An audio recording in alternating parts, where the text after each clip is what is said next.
Hello बच्चों, VIQ education channel में आपका स्वागत है। आज हम लोग क्लास 12 के फिजिक्स चैप्टर 7 परिवर्तित धारा का ऑब्जेक्टिव क्वेश्चन वीडियो करेंगे। चलिए बच्चों, ज़्यादा देर न करते हुए वीडियो स्टार्ट करते हैं। अगर आपने चैप्टर 1 से लेकर 6 तक का ऑब्जेक्टिव क्वेश्चन वीडियो नहीं देखा होंगे तो हम आपको डिस्क्रिप्शन में और आई बटन में लिंक दे देंगे। वो वीडियो आप लोग जरूर देख लीजिएगा, आपके एग्जाम के लिए बहुत महत्वपूर्ण है।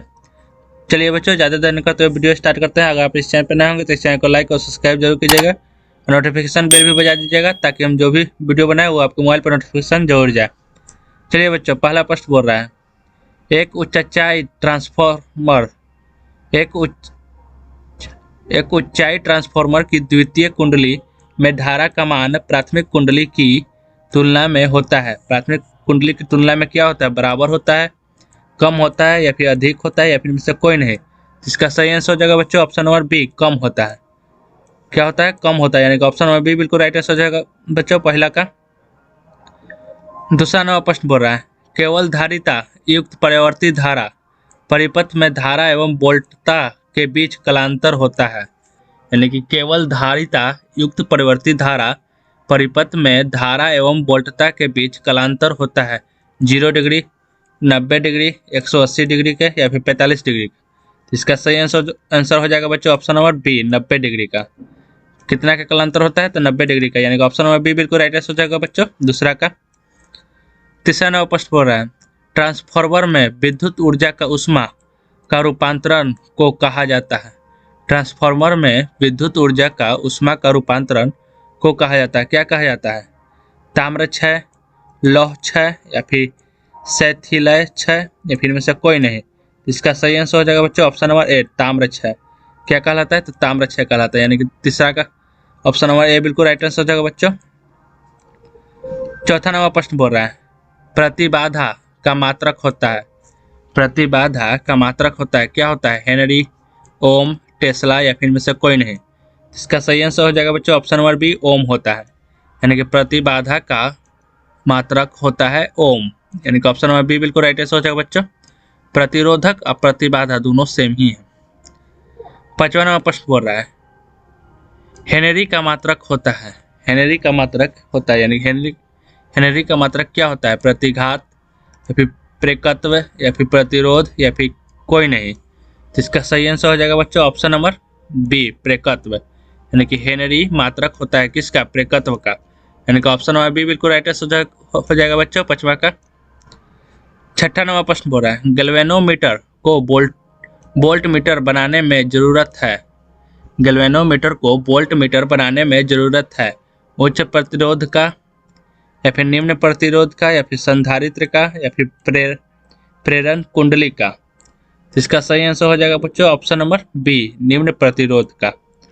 ऑप्शन नंबर बी बिल्कुल राइट आंसर हो जाएगा बच्चों छठा का। निम्न प्रतिरोध का जरूरत पड़ता है गैल्वेनोमीटर को वोल्ट मीटर बनाने में। चलिए बच्चों, सातवां नंबर प्रश्न बोल रहा है, परिवर्तित धारा में निम्न में से कौन सा प्रभाव प्रदर्शित करती है। परिवर्तित धारा में परिवर्तित धारा निम्न में से कौन सा प्रभाव प्रदर्शित करती है? रासायनिक, ऊष्मीय, या फिर चुंबकीय, या फिर इनमें से सभी। इसका सही आंसर हो जाएगा बच्चों ऑप्शन नंबर बी, ऊष्मीय। यानी कि परिवर्तित धारा निम्न में से कौन सा प्रभाव प्रदर्शित करती है? तो ऊष्मीय, यानी कि ऑप्शन नंबर बी बिल्कुल राइट आंसर हो जाएगा बच्चों सातवां का। आठवां नंबर प्रश्न बोल रहा है, परिवर्तित धारा का परिपथ में शक्ति व्यय होती है केवल प्रतिरोध में, या फिर केवल धारिता में, या फिर केवल प्रेकत्व में, या फिर इन सभी में। तो इसका सही आंसर हो जाएगा बच्चों ऑप्शन नंबर ए, केवल प्रतिरोध में। यानी कि परिवर्तित धारा परिपथ में शक्ति व्यय होती है केवल प्रतिरोध में, यानी कि आठवां का ऑप्शन नंबर ए बिल्कुल राइट आंसर हो जाएगा बच्चों।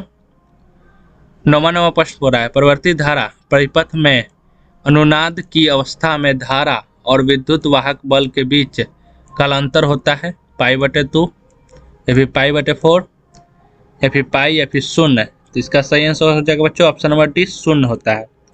क्या होता है कालांतर? तो शून्य होता है, यानी कि ऑप्शन नंबर डी बिल्कुल राइट आंसर हो जाएगा बच्चों नौवां का। 10वां नंबर प्रश्न बोल रहा है, ऊंचाई ट्रांसफार्मर से प्राप्त होता है। तो ऊंचाई ट्रांसफार्मर से क्या प्राप्त होता है? उच्च विभव और निम्न धारा पर प्राप्त होता है। यानी कि ऊंचाई ट्रांसफार्मर से क्या प्राप्त होता है? तो उच्च विभव और निम्न धारा प्राप्त होता है, यानी कि ऑप्शन नंबर ए बिल्कुल राइट आंसर हो जाएगा बच्चों 10वां का।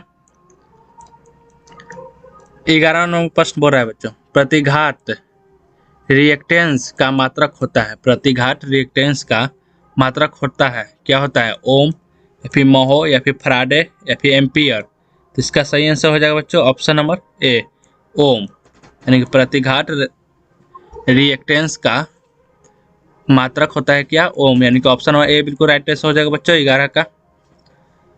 12 नंबर प्रश्न हो रहा है, तप्त तार एमीटर मापता है।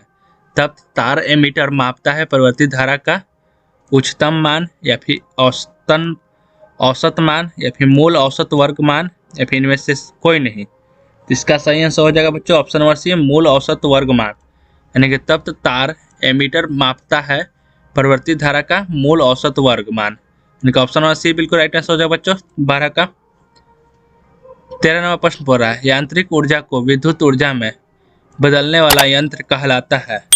यांत्रिक ऊर्जा को विद्युत ऊर्जा में बदलने वाला यंत्र क्या कहलाता है? ट्रांसफार्मर या फिर डायनेमो या फिर मोटर या फिर प्रेरण कुंडली। तो इसका सही आंसर हो जाएगा बच्चों ऑप्शन नंबर बी बिल्कुल राइट आंसर हो जाएगा बच्चों डायनेमो, यानी कि यांत्रिक ऊर्जा को विद्युत ऊर्जा में बदलने वाला यंत्र क्या कहलाता है? तो डायनेमो कहलाता है, यानी कि ऑप्शन नंबर बी बिल्कुल राइट आंसर हो जाएगा बच्चों 13 का। 14 नंबर प्रश्न पूरा है, ट्रांसफार्मर एक युक्ति है। ट्रांसफार्मर एक युक्ति है एसी को डीसी में बदलने के लिए या फिर डीसी को एसी में बदलने के लिए या फिर डीसी वोल्टता बढ़ाने या घटाने के लिए या फिर एसी वोल्टता बढ़ाने या घटाने के लिए। ट्रांसफार्मर एक युक्ति है, यानी कि ट्रांसफार्मर एक युक्ति है एसी वोल्टता बढ़ाने या घटाने के लिए, यानी कि ऑप्शन नंबर डी बिल्कुल राइट आंसर हो जाएगा बच्चों, यानी कि 14 का ऑप्शन नंबर डी बिल्कुल राइट आंसर हो जाएगा बच्चों। ट्रांसफार्मर एक युक्ति है एसी वोल्टता बढ़ाने या घटाने के लिए। 15 नंबर प्रश्न बोल रहा है, एक प्रतिरोध के आर पार परिवर्तित धारा का वोल्टेज मापा जा सकता है। एक प्रतिरोध के आर पार परिवर्तित धारा का वोल्टेज मापा जा सकता है एक विभव मापी द्वारा या फिर एक तत्व तार वोल्टमीटर के प्रयोग द्वारा या फिर एक चल कुंडली गैल्वेनोमीटर के प्रयोग द्वारा या फिर एक चल चुंबक गैल्वेनोमीटर द्वारा।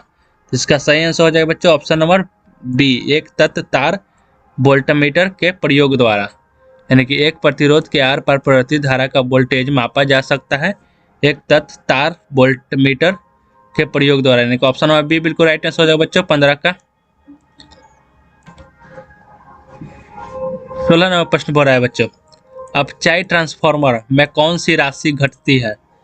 अपचाई ट्रांसफार्मर में कौन सी राशि घटती है? धारा, वोल्टेज, शक्ति या फिर आवृत्ति। इसका सही आंसर हो जाएगा बच्चों ऑप्शन नंबर बी वोल्टेज, यानी कि अपचाई ट्रांसफार्मर में कौन सी राशि घटती है? तो वोल्टेज राशि घटती है, यानी कि ऑप्शन नंबर बी बिल्कुल राइट आंसर हो जाएगा बच्चों 16 का। 17 नंबर प्रश्न बोल रहा है, धारितीय प्रतिघात होता है। धारितीय प्रतिघात होता है क्या? W बटे सी या फिर C बटे W, फिर W इंटू सी या फिर 1 बटे WC। तो इसका सही आंसर हो जाएगा बच्चों ऑप्शन नंबर डी 1 बटे W इंटू सी, यानी कि ऑप्शन नंबर डी बिल्कुल राइट आंसर हो जाएगा बच्चों 17 का ऑप्शन नंबर डी बिल्कुल राइट आंसर है बच्चों 1 बटे W बटे सी। 18 नंबर प्रश्न बोल रहा है, आरसी का विमीय सूत्र होता है। आरसी का विमीय सूत्र होता है, देखिए आरसी का विमीय सूत्र क्या होता है? तो m के पावर 0 l के पावर 0 t, देखिए ऑप्शन नंबर डी बिल्कुल राइट आंसर है बच्चों 18 का। आरसी का विमीय सूत्र क्या होता है? तो m के पावर 0 l के पावर 0 और t। चलिए बच्चों 19 नंबर प्रश्न बोल रहा है, डिस्ट धारा के लिए डिस्ट धारा के लिए प्रेरणिक प्रतिघात होता है। डिस्ट धारा के लिए प्रेरणिक प्रतिघात होता है क्या? शून्य या फिर अनंत या फिर W इंटू एल या फिर 1 बटे WL। तो इसका सही आंसर हो जाएगा बच्चों ऑप्शन नंबर ए शून्य, यानी कि डिस्ट धारा के लिए प्रेरणिक प्रतिघात होता है शून्य, यानी कि ऑप्शन नंबर ए बिल्कुल राइट आंसर हो जाएगा बच्चों 19 का। 20 नंबर प्रश्न बोल रहा है, यदि प्रवर्तित धारा और विद्युत वाहक बल के बीच थीटा कोण का कलांतर हो तो शक्ति गुणक का मान होता है। सॉरी बच्चों, यहाँ पर फाई लिखा हुआ है, इसको हम लोग फाई पढ़ते हैं। थीटा तो हम लोग इसको करते हैं, लेकिन इसको हम लोग फाई पढ़ेंगे बच्चों। तो क्वेश्चन क्या बोल रहा है, यदि परिवर्ती धारा और विद्युत वाहक बल के बीच फाई कोण का कालांतर हो तो शक्ति गुणक का मान होता है tan फाई या फिर sin फाई, फिर cos स्क्वायर फाई या फिर cos फाई। इसका सही आंसर हो जाएगा बच्चों option number D, cos phi. मान क्या होता है शक्ति गुणक का, तो cos फाई होता है, यानी कि ऑप्शन नंबर डी बिल्कुल राइट आंसर हो जाएगा बच्चों 20 का। 21 नंबर प्रश्न बोल रहा है, एक पूरे चक्र में परिवर्ती धारा का माध्य मान होता है, यानी कि एक पूरे चक्र में परिवर्ती धारा का माध्य मान होता है, क्या होता है, तो शून्य होता है, यानी कि ऑप्शन नंबर ए बिल्कुल राइट आंसर हो जाएगा बच्चों 21 का। एक पूरे चक्कर में परिवर्ती धारा का माध्य मान होता है शून्य।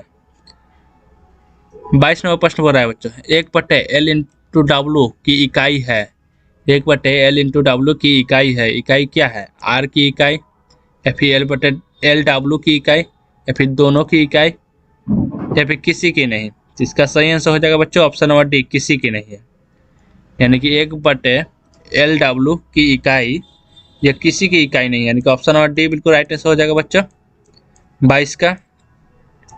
23 नंबर प्रश्न बोल रहा है, यदि एक परिवर्ती धारा की शिखर वोल्टता 420 वोल्ट है, इसकी आभासी वोल्टता है, यानी कि इसकी आभासी वोल्टता है क्या है, 220 वोल्ट, 440 वोल्ट या फिर 220√2 वोल्ट या फिर 440√2 वोल्ट।